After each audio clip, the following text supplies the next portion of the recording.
Hi, my name is Kim Carter, and I'm going to be talking to you about disabilities and people with disabilities today.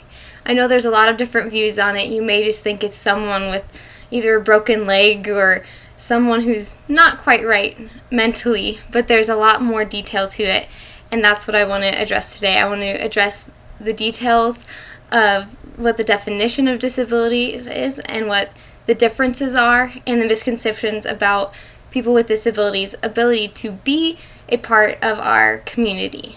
And the actual definition by Webster Dictionary of what a disability is the condition of being unable to perform as a consequence of physical or mental unfitness.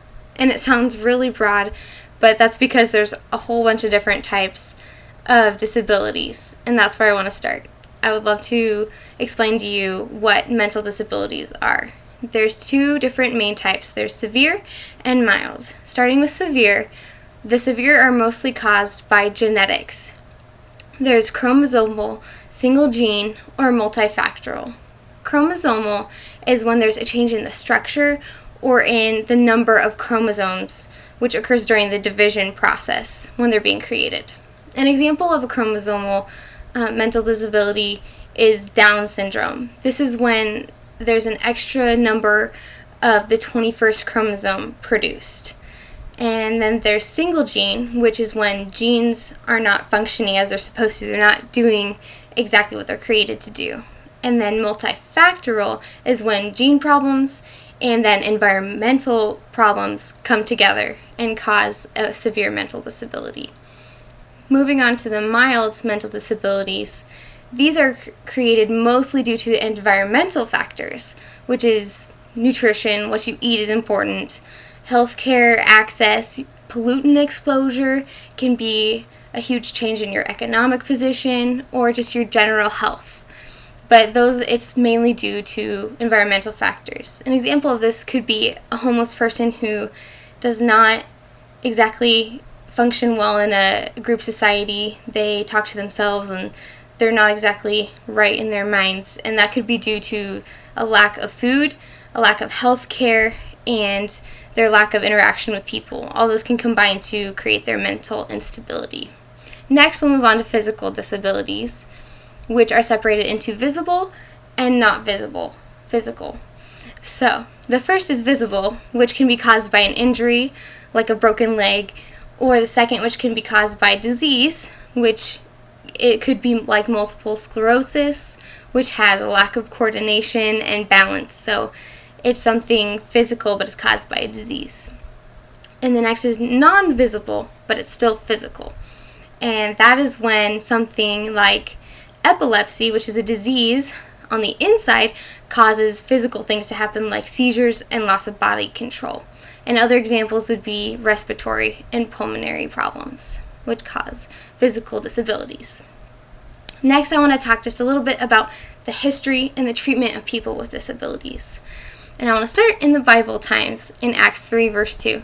It says, "Now a man who was lame from birth was being carried to the temple gate called Beautiful, where he was put every day to beg from those who were going into the temple courts."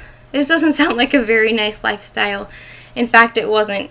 Most of the time, people who were disabled were outcasted and were not treated well at all, forced to beg, and that's how they're treated a lot over history, and they still are in some countries, including India, where they're put into outcast societies because they're seen as unclean.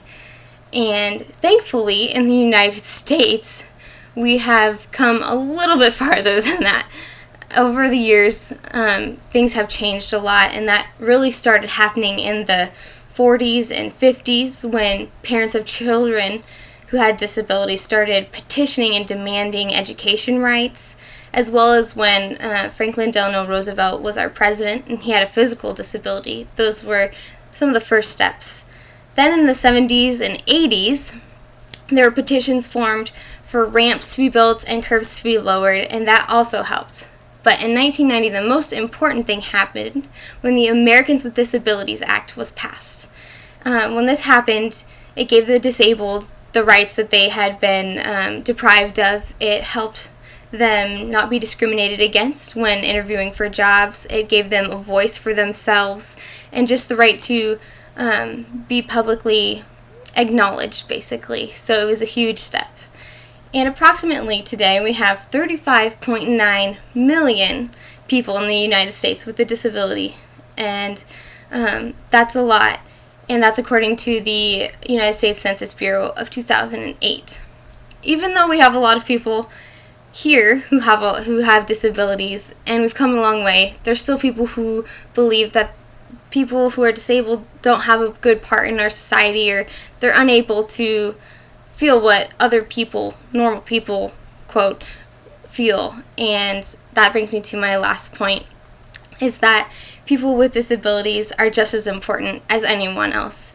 They have a huge role in our society, and I've learned this from my work experience in my Sunday school class for the disabled people at my church. And they've taught me that they can love. In fact, a lot of times they show me more genuine love than a lot of other people who don't have disabilities do.